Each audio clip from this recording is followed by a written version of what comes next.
বাংলাদেশে কোনো গণতন্ত্র ছিল না, আমাদের কোনো স্বাধীনতা ছিল না, এই বাংলাদেশে কোনো ভোটাধিকার ছিল না।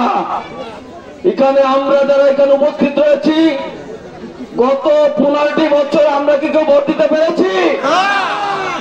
শুধু এমপি নয়, আমরা চেয়ারম্যানের নির্বাচনে ভোট দিতে পারি নাই, আমরা মেম্বারিতে পর্যন্ত ভোট দিতে পারি নাই। আমরা দীর্ঘদিন যারা রাজনীতি করি, আমাদের ইচ্ছে থাকা সত্ত্বেও আপনাদের সামনে এসে দুটি কথা বলার মতো সুযোগ ছিল না। এই বাংলাদেশে এমন একটা অবস্থা ছিল যে 10 জন যদি বিএনপির নেতা কর্মী এক জায়গায় হয়, মনে হয় আওয়ামী লীগ সরকার ক্ষমতাতে নেমে যাবে। আল্লাহর কি রহমত, এই বাংলাদেশে ছাত্র জনতার আন্দোলনের মুখে শেখ হাসিনা রাতের অন্ধকারে তার বোনকে নিয়ে পালিয়ে গেছে। 300 আসনের ভেতর 300 আসনের এমপির ভেতরে একটা এমপিও বাংলাদেশে আসে বলে মনে হয় না। এমন ভাবে দলীয়করণ করেছিল, বাইতুল মোকাররমের খতিব পর্যন্ত পলায় গেছে। আজকে আপনারা তারা এখানে উপস্থিত রয়েছেন, আপনাদেরকে উদ্দেশ্য করে বলতে চাই,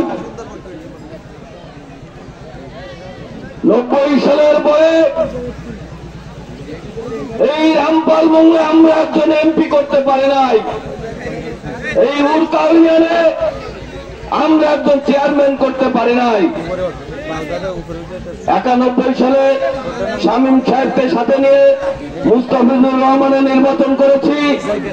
96 সালে অনেককেই নিয়ে আহমেদ সাহেবের সাথে নির্বাচন করেছি।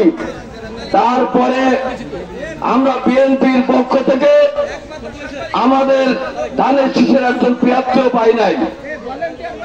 এবার 24 সালে আল্লাহর রহমতে আমাদের এই রামপাল মংলায় শামীম ভাইয়ের নেতৃত্বে আগামীতে যে নির্বাচন হবে, এই রামপাল মংলা ধানের শীষের পক্ষে একজন এমপি তারেক রহমান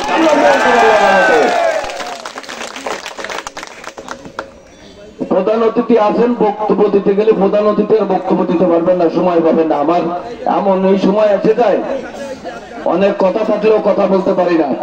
শামীম ভাই, এলাকাবাসী সবাইকে, হিন্দু ভাইদের আমার নমস্কার এবং মুসলমান ভাইদের আমার আসসালামু আলাইকুম। আজকে সূর্য যেমন সবাইকে আলো দিয়ে যায়, ঠিক তেমনই একটি দেশ নেতা বা নেতায় আমরা সেটি পাইনি। বিগত সরকারের আমলে আমরা দেখেছি আমরা সংখ্যালঘু নেতা, আমাদের জনগণের নেতা।